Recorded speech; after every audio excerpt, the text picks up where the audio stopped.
आई thank YouTube कि वो mind radius channel के थ्रू और कितने हज़ारों चैनल्स के थ्रू लोगों की विशेस गोल्स सपने मैनिफेस्ट करवा रहा है और हम अपनी इच्छाएं पूरी कर पा रहे हैं।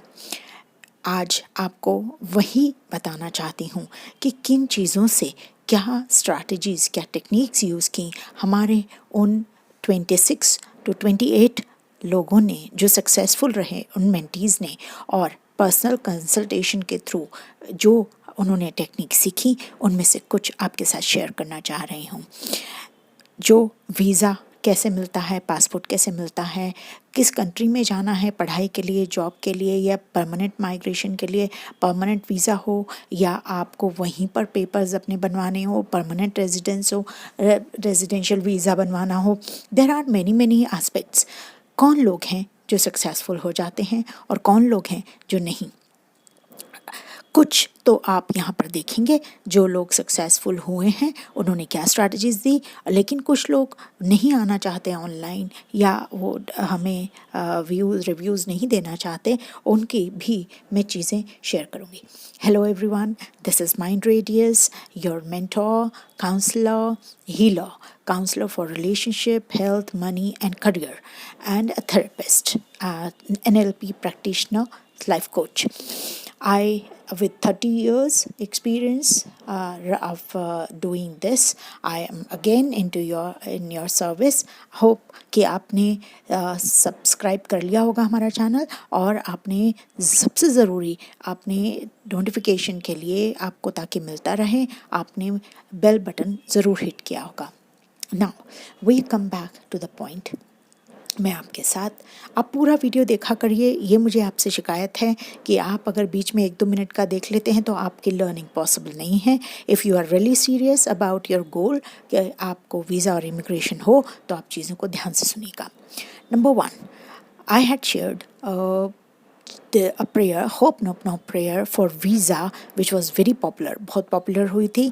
और क्योंकि वो हमारे मेंटीज़ ने मैंने 21 डेज़ का चैलेंज दिया था और साथ ही कहा था कि अगर नहीं होता तो उसको करते रहो जब तक आपको वीज़ा अप्रूव नहीं हो जाता। 21 days hooponopono, that was basic one. अब हमारे जो जिन मेंटीज़ ने जिन लोगों ने मेरे से माइंड रेडियस से कंसल्टेशन लिया था उनकी क्या दिक्कतें आई थी, that I share with you. और शेयर कर कर आप लास्ट तक इस वीडियो को देखिएगा। आपको I am going to teach you a technique way you will have more control on your more success rate in getting visa.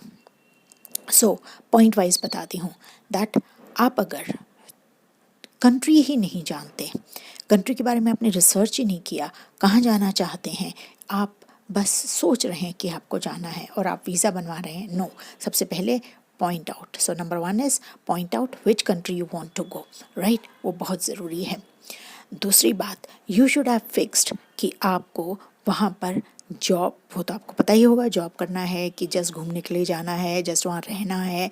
तो अगर आपको जॉब करने के लिए जाना है या स्टडी करने के लिए जाना है then it is very important, because अगर जॉब करने के लिए जाना है then it is very important कि किस कंट्री में किस कैटेगरी में आपको जॉब चाहिए, क्योंकि जो स्क्रिप्टिंग मैं आपको सिखाऊंगी वो आप वही उसी तरीके से आप लिख पाएंगे जब आपका फिक्स होगा कि आप कौन सी कंट्री, कौन सा जॉब, आपका डेजिग्नेशन क्या, सैलरी क्या होनी चाहिए आप एक्सपेक्ट करते हो। That all you have to first do it and write in your diary, right. तो जो गलतियाँ मेंटीज से हुई जो सक्सेसफुल नहीं हुए वो आपके साथ शेयर कर रही हूँ कि उन्होंने ये नहीं सोचा था कि कौन सा जॉब, रेंडमली आप बस जॉब सर्च करते हैं, हाँ बस जाना है।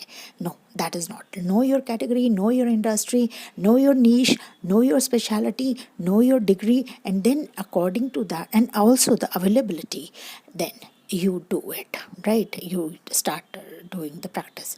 नंबर 3 था कि जिस कंपनी में, मान लीजिए आप जॉब के लिए जा रहे हैं, जिस कंपनी में you want to go, you are trying, you should have the complete क्योंकि मैं ट्रेनर भी हूँ, I used to train students, management students for corporate selection, job selections, और आल्सो MPPSC की और बैंक वाले स्टूडेंट्स की मैं 8 से 9 मैं साल मैंने तैयारी करी, और मेरा जो कन्वर्जन रेट था दैट वाज 75%। दैट मीन्स 75% मेरे सिखाए हुए स्टूडेंट्स जो हैं वो सिलेक्ट होते थे, इंटरव्यू स्किल्स भी और साइकोलॉजिकल टेस्ट में भी मैं उनको ट्रेन करती थी। सो आपको यह जानना बहुत ज़रूरी होगा कि what kind of a job would suit your skills, what skills you have कि जो आपका सिलेक्शन करवाएं, और साथ ही साथ क्या आप में आपने वो सोच के देखा है। Fourth point, I don't remember, there's a fifth point maybe. Like, have you ever visualized कि आप बैठे हुए उस चेयर पर कैसे लगेंगे, वो ऑफिस कैसा होगा, आप जब जाएंगे एयरपोर्ट पे या बाय बाय गुड बाय करेंगे, आपकी फीलिंग क्या होगी, आप उस कंट्री में पहुंचकर आप क्या किन लोगों से अप्रोच करेंगे, कैसे आपका रहना सहना होगा, कैसे आपको खुशी होगी, कितनी खुशी होगी ऑफिस ज्वाइन करने पर, अपने माता पिता का सपना पूरा करने पर। ये पढ़ाई के लिए भी था, है ना। पढ़ाई, अगर जिस यूनिवर्सिटी में हैव यू एवर ट्राइड, जिस यूनिवर्सिटी में आप एडमिशन लेना चाहते हैं, कभी आपने उस यूनिवर्सिटी की साइट देखी है, देखा है स्टूडेंट्स कैसे हैं, कौन कौन सी कंट्रीज़ के हैं, आपने उसका कोना कोना देखा, आपने उसका वर्चुअल टूर लिया, आपने उसके सोते सोते सपने, जागते जागते कभी सपने लिए कि मैं जब वहाँ होऊंगा या होंगी तो मुझे कैसा फील होगा। That is the part of visualisation, right. So here you remember that ये जो मैं आपको सिखाऊंगी लास्ट में इस वीडियो के, उससे पहले मैं आपको बता दूं कि यहाँ पर मैं एक रिकॉर्डेड प्रोग्राम आपके लिए कर रही हूँ वीज़ा और इमिग्रेशन के लिए। वो कोई भी कैटेगरी के लिए हो, घूमने जाना है, जॉब है, या वहाँ पर सेटल होने के लिए, या बिज़नेस के लिए सेटल करने के लिए, उनके लिए मैं एक रेडीमेड पूरा सोल्यूशन बना रही हूँ। अगर आप वेबिनार अटेंड नहीं कर सकते, रिकॉर्डेड प्रोग्राम अटेंड करके रिकॉर्डेड प्रोग्राम आप बाय कीजिए, उसमें इन्वेस्ट कीजिए, and then you can continue practising that. चलिए, ये हो गया कोर्स के बारे में। नाउ अब आपको मैं बताती हूँ कि what new I have research. आप लोगों के प्रॉब्लम से ही मेरे सोल्यूशन निकलते हैं, और mind radius is always ahead in giving you solutions. So paid consultants के जो मेंटीज़ का जो प्रॉब्लम्स आया था, वही उसी का सोल्यूशन मैं लेके आई हूँ। There is something called conversational hypnosis, मतलब शब्द जादू होते हैं। शब्द ही आपकी सच्चाई बनते हैं, क्योंकि शब्द थॉट्स बनकर आपके दिमाग में दौड़ते हैं, right, and they attract the right opportunity, right people, right place, right luck and right opportunity, right. So आप, अगर मैं एग्जाम्पल के थ्रू आपको बताती हूँ, scripting, visualization, affirmation, I'll teach you in that recorded program which will be, जो कि आपको बाय करना होगा, लेकिन आप ये प्रैक्टिस कर सकते हैं जो मैं आपको बता रहा हूँ। हाँ, उसके अंदर मंत्रा भी होगा और साथ ही साथ स्विच वर्ड भी होंगे। So it will include so many things and that will make sure that you are definitely go abroad. अब आपने जैसे वीज़ा हाथ में लिया, राइट, यू विल टच, या आप अपना हाथ पर हाथ रखिए, डीप एक ब्रेथ लीजिए,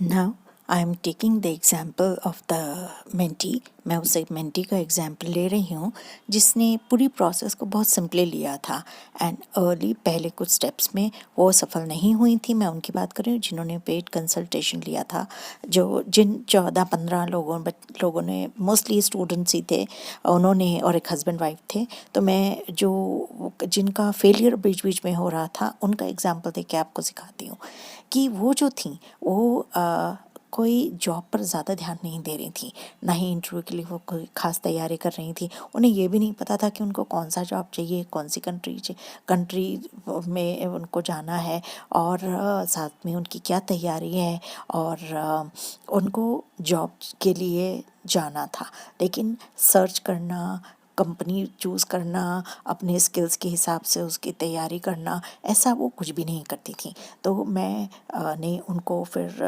जब सिटिंग दिया, देन आई टॉट हर कि आपको क्या करना है। So now what will we say, मेरे साथ आप क्या बोलेंगे। आप अपना राइट हैंड अपने हार्ट पर रखेंगे और डीप सांस लेने के बाद जब आपने सांस ली तब आप बोलेंगे डियर जॉब। एक एग्जांपल दे रही हूँ, आपका सीन अलग हो सकता है। Dear job, I am very sorry, I take full responsibility for being in this situation when where I'm not getting job properly. I don't know my designation, what should suit me. I don't know what skills would suit the job or what job would suit my skills. I even don't know that what country I want to go. I don't know what designation I'll get. I don't know what company should I choose. Dear job, please forgive me that I haven't been very steady. मैं बहुत ज़्यादा serious नहीं थी या था अपने job search में। मुझे माफ़ कर दो जॉब, मैं नहीं जानता था कि मेरे स्किल्स क्या होने चाहिए और क्या मार्केट डिमांड में है। मुझे माफ़ कर दो कि मैं बहुत लेथार्जिक था। मुझे माफ़ कर दो। मैं सॉरी फील करता हूँ या मैं सॉरी फील करती हूँ कि मैंने बहुत सारी अपॉर्चुनिटीज़ अपनी लाइफ से जाने दी। मैंने बहुत अच्छे अच्छे अर्निंग की अपॉर्चुनिटीज़ लूज़ कर दी।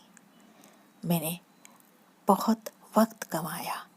मैंने अपने समय का बहुत नुकसान किया। इसके लिए मुझे माफ़ करिए। I take full responsibility of being lethargic. मैं एक आलसी था, इसके लिए मुझे माफ़ कर दीजिए मेरे dear job. And I really love you. मैं आपको बहुत प्यार करती हूँ। मैं जानती हूँ कि मैं एक बहुत केपेबल इंसान हूँ और फुल्ली इक्विप्ड हूँ। मैं पूरी तरीके से तैयार हूँ एक सुंदर जॉब लेने के लिए, यूरोस में कमाने के लिए, पाउंड्स में कमाने के लिए, डॉलर्स में कमाने के लिए। देखिए, आप अपने हिसाब से अपना करेंसी जिस कंट्री में जा रहे हैं और जिस में कमाना चाहते हैं आप बोलिए। मैं 8 लाख रुपया per month conversed that means conversion Indian rupees में कमाना चाहती हूँ। और मैं चाहती हूँ कि जो हाईएस्ट केपेबल कंपनी जो मुझे पे करे वो मुझे हायर कर ले। और मैं पहले से ही अपना ग्रैटिट्यूड व्यक्त करती हूँ कि मेरा सिलेक्शन हो चुका है। मैं यूनिवर्स को थैंक यू देता हूँ कि उसने मुझे सही दिशा दिखाई, सही राह दिखाई, सही अपॉर्चुनिटीज़ दी, सही जगह पहुँचाया। वह एक बहुत सुंदर जगह है और इस जगह में मैं जानता हूँ कि मैं अपने आप को बहुत कंफर्टेबल पाता हूँ। Dear job, I really love you. मैं आपको बहुत प्यार करती हूँ क्योंकि मैं एक बहुत अच्छी जगह, अच्छी कंपनी में हूँ। मैं जानती हूँ मेरा सिलेक्शन बहुत जल्दी ही हो चुका है और मैं सही जगह पर हूँ। सही सैलरी जो मैं एक्सपेक्ट कर रहा हूँ वो मेरे पास है। और यह कंपनी सबसे सुंदर कंपनी है जहाँ बहुत वर्किंग फ्लेक्सिबल आवर्स हैं। वर्किंग आवर्स, लोग बहुत सुंदर हैं और लोग बहुत अच्छे व्यवहार के हैं। मैं बहुत कंफर्टेबल फील करने वाली हूँ वहाँ पर और बहुत खुश रहने वाली हूँ। मेरी ग्रोथ भी बहुत हो जाएगी वहाँ पर। मैं जानता हूँ डियर जॉब, तुम मेरे प्यारे से दोस्त हो जो मुझे इतनी सुंदर अपॉर्चुनिटीज़ में ले जाके नई दुनिया दिखा रहे हो, नए स्किल सिखा रहे हो। Professional people, communication, learning, management skills. I'm very thankful to you. Thank you, dear job. Thank you, dear country. Thank you, my coming visa. I know that visa is on its way, right?